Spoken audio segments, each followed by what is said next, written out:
Hello, Kris here, Green Sabre, Doom Telly, episode 63.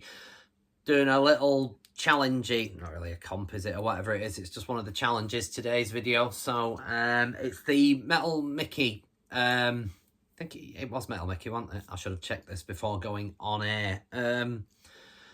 10 best album titles.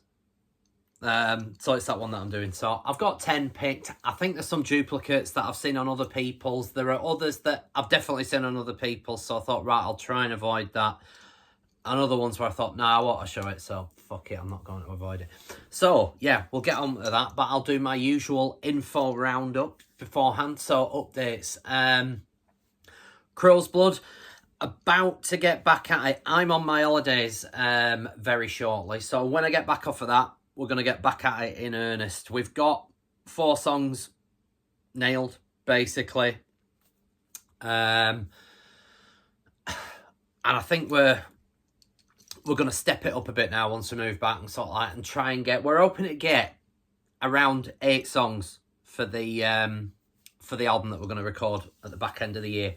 So that's the plan. That's the grand scheme of things. So yeah, back at it in earnest early June at some point. So yeah, until then, you will just have to wait. But yeah, very much looking forward to that. GODTHRYMM went and put down some sort of finished guitar parts for the rhythm for the new single that we're working on at the moment.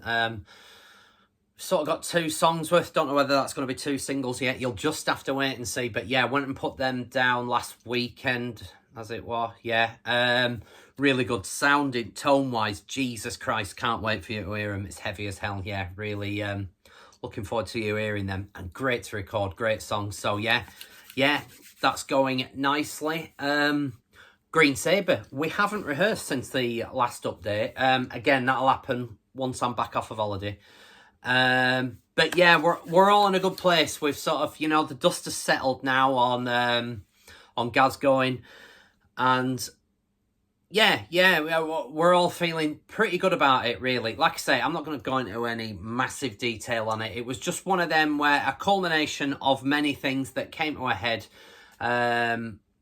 We had to our last gig should have been the Rumination Festival in Bradford on the weekend of the 11th, Saturday 11th, that we had to cancel at the 11th hour for personally what are increasingly sketchy reasons, and we're still fucking annoyed about that we had to cancel that gig. And that was ultimately, like I say, I'm not going to go into too much detail, but that was ultimately the proverbial fucking straw that broke the camel's back on that one. So yeah, a parting of ways, and yeah, it just feels better for it.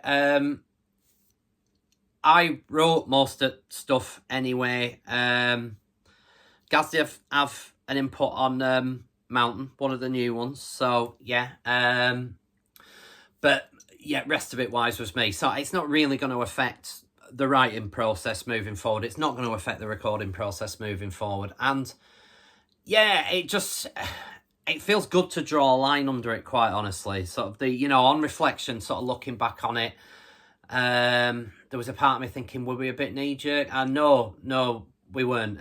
Like I say, I'm not gonna... It's not fair on Gaz for me to go into too much fucking detail here, because he's not here to tell you his side. But that's my side on it. So, yeah, moving forward. So, like I say, I think the next rehearsal that we have when we do get together, which will be the first of the 3-piece, is likely to still be where we normally rehearse. Might be sort of July, possibly even August before we get into the new digs. But yeah, excited about that. So that's the band updates. Right, nearly 5 minutes. Fuck all that.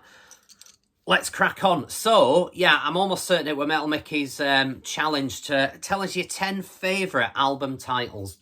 Like I alluded to before, there's a few that people have already taken and thought, right, I'll avoid that. And there's a few that people have already done that I thought, no, I want to discuss that one, because it is one of my favourites. So I've done a 10. They're in no particular order, just the order that I've got them in here. So yeah, we'll start with this one. And I think if you're looking for album titles that do what they say on the tin, I don't think you can look much further past this. It is Sleep's seminal Dope Smoker album. I fucking love this record. I think it's wherever you sit on the whole stoner, doomy kind of thing, I think this is arguably the pinnacle of that for me. Just, you know, kind of like trance, like revolving riffage that never ends. Fucking fabulous. And I love this record, and I love the cover of it. This is the transparent green vinyl. I think I spot. Shall I show them off? I feel like there's 1,000,001 different presses of this album now. They doesn't look overly transparent, but as you can see, yeah, it's a little bit. So that's my pressing of it. Yeah, and I love this record, and I love the title of it. Like I say, it just kind of no fucking around. It's about as subtle as a fucking lump hammer. Dope smoker. So yeah, that's my 10th choice. My 9th choice, like I said, there's no real order to this, but anyway, my choice at number 9 is this one. I showed this off a lot of late, but I think, I mean, I suppose there's a lot of proverbial, does what it says on the tin with this kind of thing, but this one's more a kind of, I think it perfectly encapsulates the atmosphere of this record, and it is Type O Negative's October Rust.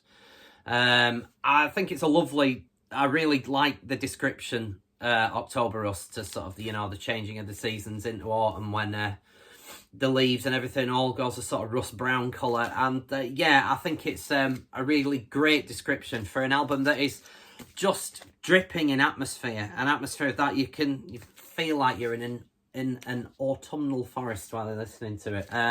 My favourite Type O Negative record. And I mean, I nearly picked Dead Again, to be quite honest, because I think that's quite a good title for an album. But Slow, Deep and Hard's another great title for an album. So there could have been many Type O Negative album titles I'd have gone with. Possibly not Origin. But yeah. But this one, yeah, I love it because I like the title. I like the descriptive feel of it, and I like how it describes what is contained within this record. So yeah, my number 9, October Rust, Type O Negative. My number 8, and I think it's perfectly titled for the subject matter yet again, and a perfect ode and homage to who they're talking about on this record. It's my favourite Pink Floyd record. It's Wish You Were Here, and it's their homage to Syd Barrett, who was still with them. He hadn't died at that point, but was lost to them. And I think it's a beautiful tribute to him. And I think perfectly titled as Wish You Were Here. If you watch the documentary of the making of that album, it's really good. I think it's on YouTube and various places. But yeah, they go into quite a bit of detail about how Syd turned up at the studio while they were recording it. And half of them didn't actually know who he was until it was like, that's Syd, you know. And yeah, it's anyway. Watch the documentary, it's ace. But yeah, I love that album because it's my favourite Floyd album, but I think it's a very poignant title. So yeah, that's why I love that one. Another one, and I feel like someone's already, was it The Beast that's shown this off already? But someone has. But not necessarily my favourite Autopsy record, but my favourite title Autopsy record. No, it isn't shit fun. It's Acts of the Unspeakable. And again, I mean, it's probably the most subtle title on the whole. I mean, what's track 2? Necro-Cannibalistic Vomitorium. What a great name for a tune. But this very much does what it says on the tin. Acts of the Unspeakable. I won't show you the gatefold again. And I was supposed to be showing off the vinyl one, but they've all been black of the ones that you've seen since the Sleep one. And this is black as well. Original pressing I should have, but there's no poster with it. And the original copy I used to have many moons ago had a sticker on it. I feel like a Peaceful Hype sticker. Anyway, brilliantly titled. Does what it says on the tin. This next one is more a kind of personal thing because it brings back a bit of nostalgia. And there are better titled albums by this band, but this is my favourite. It is, I'll stop waffling, it is Death, Leprosy. When I was getting into metal in my formative years, I've probably fucking told this story on several occasions, but This is like the cloudy. It's a repress. You can tell it's a repress because the image, if you look back on the original, those two fellas are slightly cut in. He's not cut off, basically. It's just, yeah, they've slightly magnified the image for the reissue. The one of 30 fucking gazillion reissues. There, it's like a weird cloudy jizz vinyl. I don't know what it is. A cloudy clear, I think is its official title. But let's call it jizz between friends, eh? So yeah, the reason Scream Bloody Gore, you would argue, is a better title. Maybe that's about it, quite honestly. But the reason this is my favourite is because, yeah, as I was about to explain, my formative years of getting into metal, and at the time when I was listening to Maiden and Guns N' Roses and Def Leppard and the stuff that got me into the whole metal thing, this cassette was the DMC, Disco Music Centre, that used to go shopping for me music back in the day in Morecambe. This cassette was on the shelf. It was like death, leprosy. It just... And then you saw this creepy bit of Ed Repka artwork on the front of it, and it was just mesmerising. I remember me and my brother like, I've got to hear what that's like. And I'm sure there was like an Under One Flag compilation tape that you could get. I feel like I've been told already what this compilation was called, but Open Casket off of that album were on this compilation, and it was like, that's amazing, right, let's go and get the tape. And like within the week we'd gone and bought the tape from DMC, and it's what it meant to... It was that hooked me. And that was really my first proper experience of death metal. And, yeah, I never looked back after that as such. But, yeah. So, yeah, Scream Bloody Gore maybe is a better title for an album. It's very descriptive. But that, yeah, just sort of did everything. It spoke volumes to this young, impressionable kid that wanted to get into the more extreme side of metal. So that's why that is in my list. I've forgotten what fucking number we're at now. 1, 2, 3... 4, 5. Right, that must have been number 6. So let's number 5. And again, no order to these. I just thought it was quite... I've always quite liked this title. I think it's quite an amusing title for a record. It's Queens of the Stone Age's Songs for the Deaf. And yeah, I love it as an album title. Quite self-deprecating, and yeah, and comfortably Queens of the Stone Age's finest hour. Let's not beat around the bush with that one. I mean, it was a stellar lineup as well. You still had Nick Oliveira in the band at that time, who added a great sort of punk craziness to him that I don't think they've ever got back since he was booted. Dave Grohl on drums, regardless what you think of the Foo Fighters or Dave Grohl or so on and so forth, his drumming is fucking amazing, and especially so on this record. And I love a bit of Mark Lanegan, and yeah, he's all over this record in places, so it's just fabulous. Yeah, and I just love that as an album title. I think it's great. I think it amuses me. I'm easily amused. So yeah, that's why I've picked that one, because I just love it as an album title. Songs for the Deaf, great.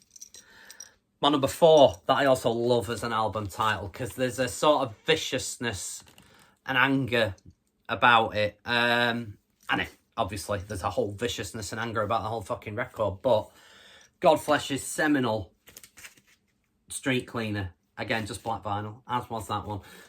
This is a reissue as well. I did used to have the original back in the day, but not anymore. This is a earache, full definition doodad, whatever they fucking call them, repress from 2017 or something, 2016. Anyway, so yeah. Yeah, very... I love the in-your-face kind of almost De Niro from Taxi Driver-esque, you know, wash all the scum away element to the title of Street Cleaner. And yeah, I think it feels like it perfectly encapsulates what's on here. I love this record. I always have. Love Godflesh in all their forms. But if I'm wanting a bit of a Godflesh fix, I don't often look much further than this, or maybe the Slave State EP, or Slate Man was it, and so on. So yeah, number 4, Street Cleaner, Godflesh. Number 3, speaking of vitriol and anger and so on and so forth, and I'm not quite sure what it speaks to of on the record, although it does. Again, I just love the album title. The Dead Kennedys' seminal debut, Fresh Fruit for Rotting Vegetables. This is a fucking classic record anyway, in its own right. You've got all the fucking staples on here. It's so difficult to read. Look at that. It's like a sort of pink polka dotty back. Need to get the old tinted Respectables out to read that. But yeah, Kill the Poor on it. Forward to Death, When You Get Drafted, Lynch the Landlord, Let's Lynch the Landlord, Your Emotions, Chemical Warfare, California, Uber Alice, of course. And one of my favourites, I Kill Children. Great tune on it. And it finishes with Viva Las Vegas, doesn't it? Yeah, Holiday in Cambodia as well. Yeah, like I say, it's hit after hit. All the hits are contained within here. But yeah, brilliant album title, Fresh Fruit for Rotting Vegetables. So that's why I picked that one. My number 2, I don't know how descriptive it is of the record, and I've spoke volumes about this record on many, many occasions. In fact, when I was round at Hamish's recording some guitar last week, we were talking about this album and about the virtues or lack of virtues of the remasters of these records that Dave Mustaine insisted on fucking doing. Megadeth, so far, so good, so what? Soon as I saw that album title, this was the first Megadeth I ever bought, in actual fact. I think my first experience of them was the song Wake Up Dead on like fucking MTV or Raw Power, The Power Hour, or whatever it was fucking called. I think Wake Up Dead was the first thing I heard by them. But this was the first album that I bought, and I fell in love with it. I still love this record. It is criminally fucking underrated, if you ask me. People are like, the production. It is absolutely encapsulates 80s production. His vocals are as good as they have ever been on this record as well. I love his vocals on this. There's a anger, there's a rawness to him, and he's clearly off his fucking tits as well. But I think Megadeth did perform better when they were quite compos mentis. I love this record, and I love the fucking title of it. Again, it might be a nostalgia thing, but it just leapt out at me straight away. The nonchalant kind of fuck you-ness of So Far, So Good, So What. There are so many great songs on this. Yes, I will even accept the fairly ropey version of Anarchy in the UK, but if I'm going to skip a track, it will be this one. This is what I was discussing with Hamish, I quite like the remaster of this album. If we ignore the fucking trumpets that keep rocking up in places. I don't know if I got around to explaining it properly, but one of my favourite aspects of the remaster on this is how you can hear Set the World Afire. There's a lot more clarity in the guitars in it, and I think that is better. But even though I do like the remaster of this, the remaster of Rust in Peace is fucking terrible. And Hamish did say that the Peace Sells ones are pretty good remaster. Obviously, all the originals are better, let's qualify that. But I can't remember the remaster of Peace Sells that much, so I've clearly not heard it that often. So, Hamish, I promise I will go back and listen to that. Anyway, let's not get bogged down in remasters and all that fucking nonsense. Love the album title, love this record, and if any of you got a problem with that, then please email me or comment below, and I will tell you why you're wrong. So yeah, Megadeth's So Far, So Good, So What. My favourite album title, and I feel like Metal Mickey mentioned this, maybe not on his video, but on a little short that he did when he was talking about this contest. It is. It's my favourite record by this band, just by a fraction, but it is my favourite, and I love the album title. It just, speaks on very many levels to me. It is Electric Wizards, Come My Fanatics. What a name for an album. And this is just fucking class. I feel like, again, mainly black vinyl. I don't think they've all been black vinyl, really. Boring black, but there's nothing wrong with black vinyl, is there, Roger? Shout out Roger Kjovic, who's not into your coloured vinyl nonsense. Kind of with him in stages on that one, but I am a sucker for something fucking stupid. Like this one. It's like a sort of see-through swampy green thing. This was a 2023 reissue of it.